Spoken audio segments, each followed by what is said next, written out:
Hello, my dear teacher friends. This is Meenakshi Narula, founder and CEO at Mentoring the Mentors, an institute that accelerates your learning curve.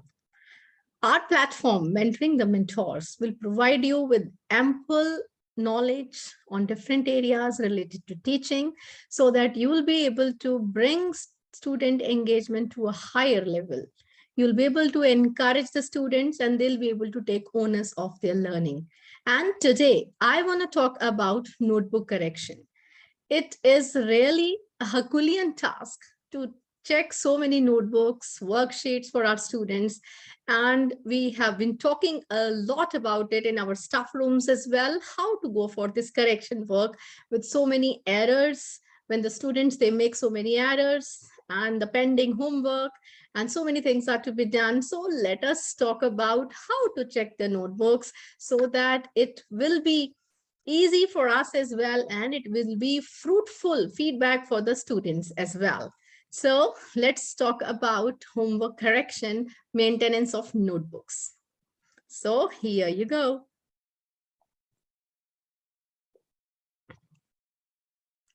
So as you can see, first of all, I would like to talk about index. Index is really very important. We say index or maybe table of contents.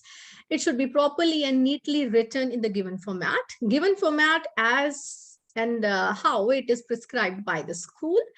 Right? Serial number should be there, day and date should be there, topic, chapter number, page number, and signature of the teacher. And maybe if the column is there for the parent should also be there. That should be there in the index. And now format. For starting any kind of new chapter, a topic, a lesson that we are going to begin with, chapter's name is to be written in capital letters. At least we can go with first letter capital of each word, either like that also. Day, date, page number is to be mentioned. Topic, subtopic is to be mentioned.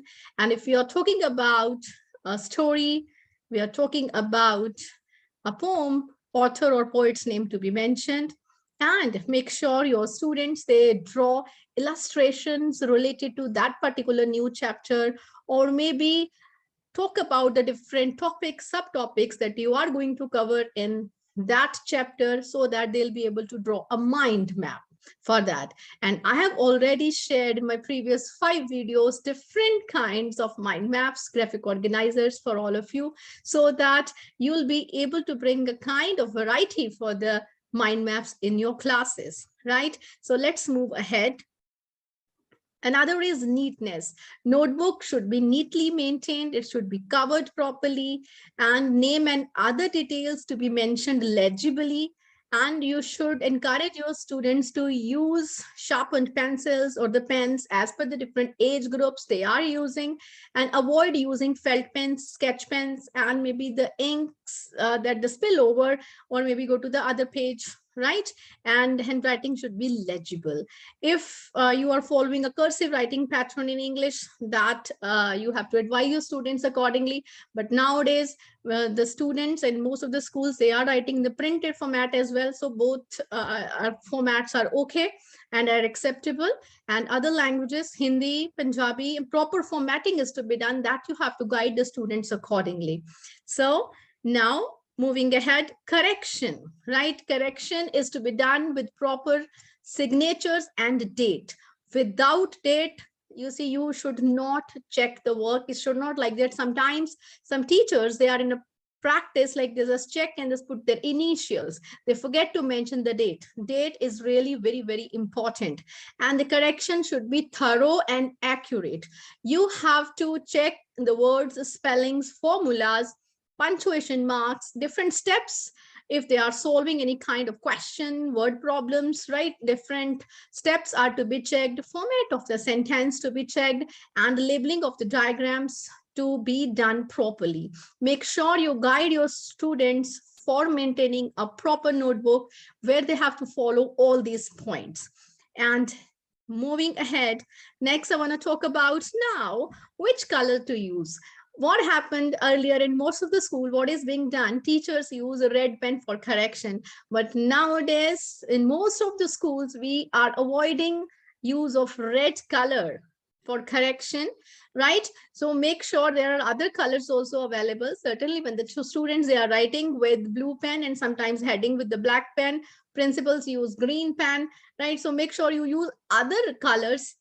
Apart from these colors, you can go for orange, you can go for pink, you can go for blue, any other color you can use, so that, I mean, that should not be like the teachers, they have marked the errors with the red pen, right? So let us use some another fluorescent color. I have been teaching in previous schools where we were using either pink, purple, light blue, or maybe orange color. So you can choose the color as per the guidelines of your organization, or that can be by your choice as well.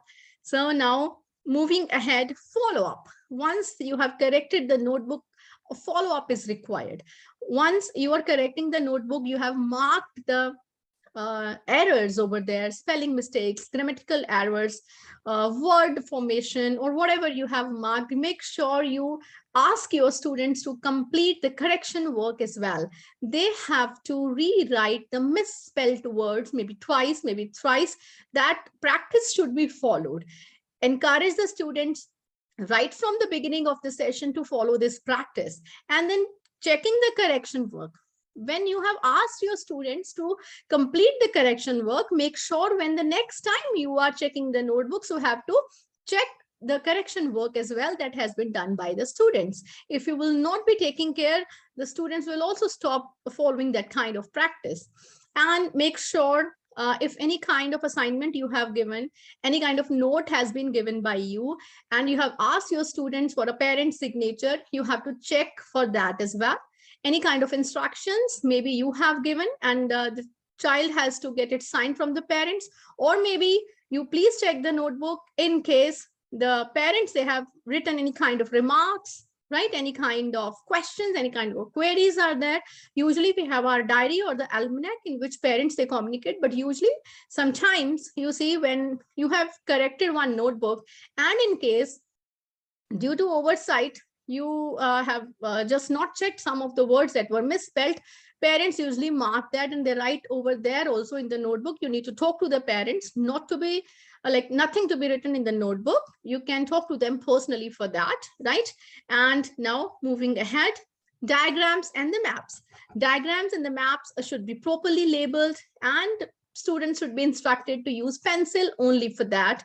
And in case you see in primary classes, children, they make the pictures, draw the diagrams, and after that they're in the practice of coloring. Make sure they use only pencil colors for that.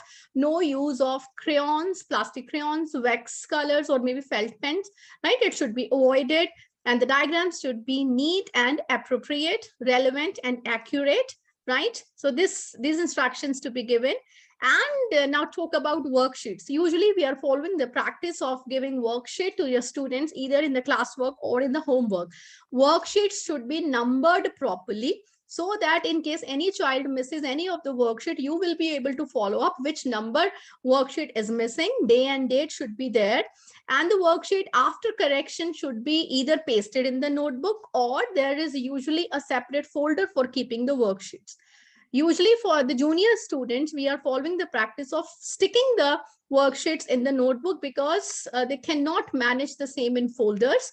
Grades and marks, if are required, to be given properly, and make sure you give detailed remarks also for the performance of the students in the worksheet, right? Now, next, make a correction plan. This is really very, very important. Usually in school, you are having 3 to 4 classes, right? Somewhere there are 5 classes also that you are taking in a day, right?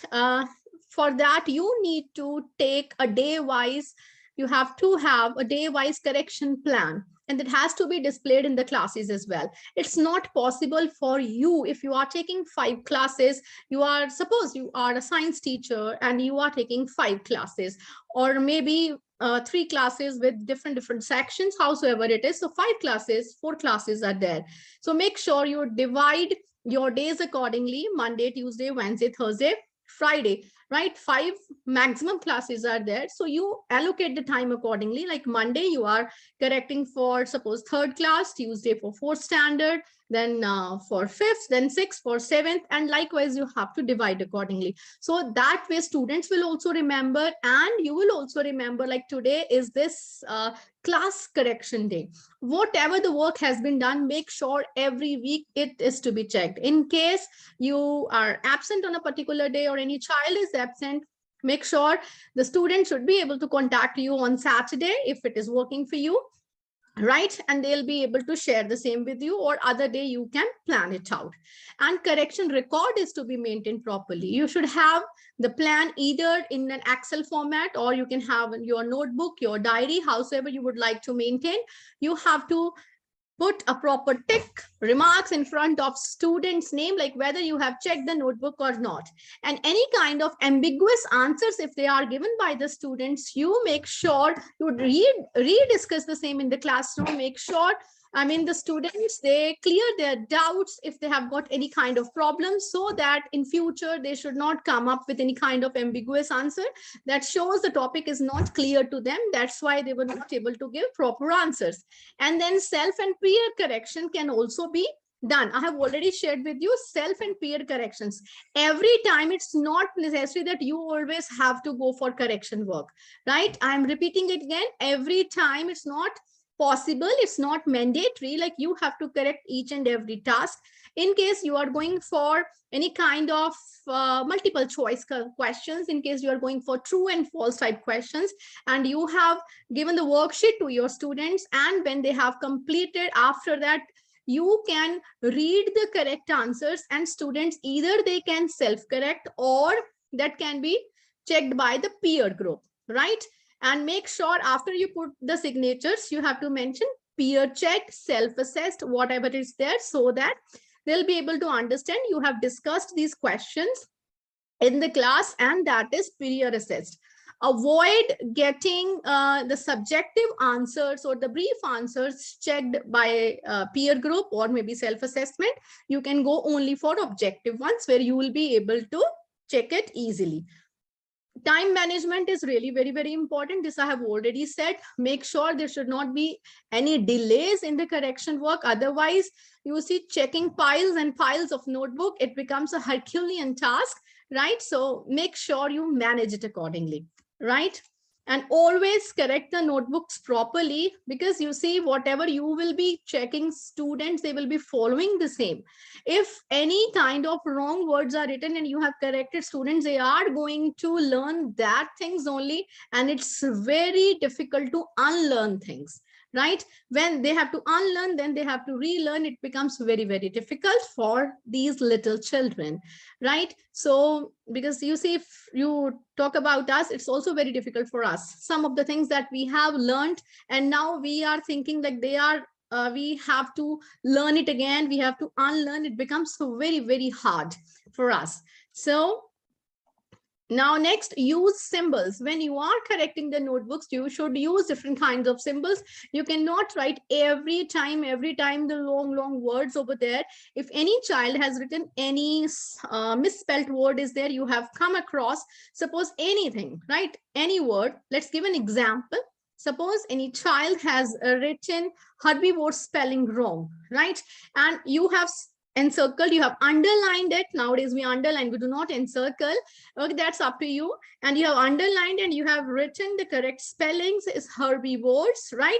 And next time when the same word will be there, make sure you do not like to just mark it SP, underline and write over there SP means spelling is wrong. And T symbol for tense, so the verb if it is wrongly used, and then word formation WF. And this arrow is to be used for any kind of missing word if you find in a sentence. P for any kind of missing punctuation mark. So these kinds of symbols are to be used, and you have to discuss these symbols with the students as well, so that they'll be able to understand this symbol denotes this error, right? So please do discuss the same with your students.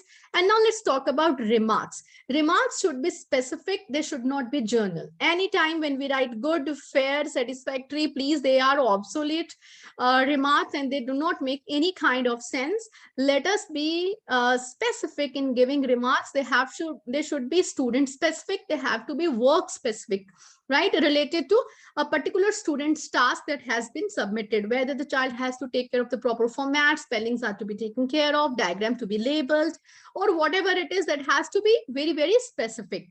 The comments should be rational and relevant.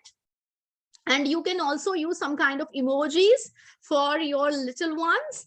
Usually in the lower grades, we give stars, smileys, thumbs up. Children, they become very, very happy to see these kinds of symbols. You can use either stickers, or if you can draw, you can draw also. And let me tell you, during my teaching career, I have been using various kinds of stamp. I had a box full of stamps, different kinds of stamps, where small phrases, they were written, right? Maybe when the students, they were not able to understand about common noun, proper noun, where they have to write the capital letter. So I got my all stamps done, right? I used to put stamps on the students' notebook with the detailed information. You can go for that also. And slowly and gradually I switched to, I stick some papers, notes on the students' notebooks as well. And appreciate the work, not the child. Always appreciate the work, right? Whatever the students they have done, do not compare the students' work with each other. Whatever the child has done, that is his or her competency, that is his or her talent or capacity. And then use catchy words. If you really want to enhance your students' vocabulary, use some kind of catchy words like phenomenal, fantabulous, wonderful. The students, they will enhance their vocabulary as well. And again, I'm coming to that point. Do not just write only wonderful. That has to be having a proper sentence too. Wonderful diagrams you have drawn, right? Your explanation is phenomenal. Okay, so I mean, these kinds of words should be used. Now coming, who will correct this work? Usually, you see, if a teacher leaves a job in the middle of the session, we have this question in mind: who will take the responsibility of correcting this work? Let me tell you, that is the responsibility of the new teacher who joins in. She or he has to correct the pending work. You can take proper time. You can take to talk to your management, like this is the pending work that has been left by the teacher. They must also be aware of that. They'll give you proper time. And if you need any kind of support, you need, like, if the work is too much, it is becoming very difficult for you, certainly your management, your principal will be able to provide you with the parallel teacher support from the same subject, so that the work can be corrected well in time, right, for the students. So please do go for it. And the pending work for the students, when the students, they are absent from the school and it becomes very difficult for them to complete the task. Now at that time, it becomes our responsibility to get that work done. For that, there are a few tips. You can have a proper worksheet folder where you will be able to put the worksheets for the absentees. In a mother teacher class, in a homeroom class, the mother teacher can even display the worksheets on the display board, from where she'll be able to give to the students when they'll be back in the class, right? And apart from it, you can have absent work monitor too, who will jot down if you are doing some another work. Absent work monitor, that can be responsibility, can be given on a rotation basis, right? He or she will take care of the tasks that are to be given to the students. And usually what is happening nowadays, some of the students, when they're coming to the school, because of the transfer cases, because of the late admissions, because of XYZ reasons, now it becomes the responsibility of the subject teacher to provide the previous notes to the students. Either that can be Xeroxed by talking to the management, to the principal, to the HODs or the school coordinator, or that can be, nowadays it's very easy, you can take snapshots and you can share it with the parents in the form of PDF, on WhatsApp, on email, after consultation with the management, right? Usually you see, we should not do this kind of practice on our own. We should always talk to the higher authorities for that. Now, next is differentiated and competency-based learning. You see, each and every child is unique. Each and every child is genius in his or her own way, in his or her own learning style. So please make sure you appreciate each and every child's work. No harsh comments to be used if the homework is not done up to the mark, if it is not appropriate, if it is not as per your expectations. You need to find the cause why the child has not completed the work. You need to talk to the child first of all, right? And you appreciate, you acknowledge their reasons, whatever they are coming up with.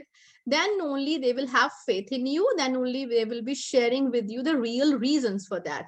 If once in a while, if child said, ma'am, sorry, I didn't do my homework because I was busy, I went to a birthday party or so, please do not start scolding the child. Give him or her a day more. Faith is really very, very important. Okay, do not start scolding the child. Don't pass any kind of comments for that. What will happen if you will be allotting one more day, right? And then you should provide help if the students are not able to understand the work, and do not compare the work. This I've already mentioned. And give diary notes as well in case you think any note is required to be given in case of late submission of the work, right? Now, next is obviously late submission. Once in a blue moon, that's okay. As I have already shared with you, that's perfectly okay. Do not, you see, encourage your students to make it a practice, submitting the homework very, very late. And in case they are doing so, give a written note in the almanac, in the diary, or share a message with the parent, talk to the parent, inform the students about the homework grades as well, like their homeworks will comprise of so much marks, and they will be allocated these many marks, and so that will be a part of internal assessment, right? Talk to the students about the reason for late submission, talk to the parent if required. I mean, if the same practice is followed for a number of days. And bookmarks, ask your students to create bookmarks so that it becomes easy for you to check the notebooks, to open the notebook and check it accordingly. Usually when we are having a pile of notebooks, they are opened and we are carrying it to the staff rooms for correction, and sometimes the students, they are folding the pages. So it's always better, let them use bookmarks for the notebooks. Now, the another thing, homework policy. Please make sure you create a homework policy for your classroom, for your school. After talking to the management, homework plan should be there. Day-wise homework should be there. I mean, every day we do not give homework for each and every subject. It is as per the different age groups. Let me tell you, as per the latest policy, till class 2, we don't have to give any kind of homework. You can give just revision homework. I mean, revision task can be given. And either you can give some weekend worksheets, anything like that, some hands-on activities that can be given. And homework should be age appropriate. It should not be like that you have given a homework and that is to be done by the parent. Parents can act as supervisors. They can supervise, they can facilitate, they can mentor, but they don't have to do the work for the child. Okay, that has to be age appropriate. And very important, whatever the topic, whatever the content you have discussed in the class, from that you should not give homework from the 100% of the content. Students, they will not retain it. Not more than 30% of the content taught to be given in the homework, right? Some of the portion to be given, from which you should expect, like the students should be doing the homework. And homework should be a right mix of subjective and objective questions, right? So that they should be able to use the time wisely. And random checking of the homework notebooks should be done by the coordinator and the HODs, so that you will be able to get some idea from the feedback that will be provided to you by them, like what kind of correction is required, where you have to work on, right? And another very important thing, see, my lovely teachers, oversights are possible on the part of a teacher. Acknowledge them and make sure they are corrected. Don't start reacting when any parent, any member of the management comes to you, say that you have not corrected the notebook properly. Parents, sometimes they share like, ma'am, this word has not been corrected properly. There was error in it. So what? Human error, accept it, right? So uh, this is what I just wanted to share with you. Now, if the last slide, I just would like to talk about checking the scanned homework. Nowadays, we ask our students to submit the scanned copies as well. For checking the scanned work, you can either use Microsoft Edge, where you will be able to annotate, you'll be able to write, and you can use Adobe PDF Reader, where you will be able to give comments, you can highlight, you can give remarks. That is also wonderfully to be used. And then Teach Easy app, for that there is a video on my channel too, how to use Teach Easy app, where there you will be able to give marks also to the students, and they will be even calculated automatically. Please do check it. I'll be sharing the link in the description box below. And Kami is another, you see, add-on, another extension where that you can use in Google Classroom. Make sure you explore that also. So that's it from Meenakshi Narula for today. I hope you are enjoying the learnings that I'm sharing with you, but do not forget to share it with the other teachers in your community, and do hit the like button if you appreciate my sharing with you, and subscribe to my channel if you want to have proper and regular notifications. So have a nice day. Good evening from Meenakshi Narula. See you again with another wonderful, you see, engaging topics for making your teaching interesting, engaging, and exciting. Bye-bye.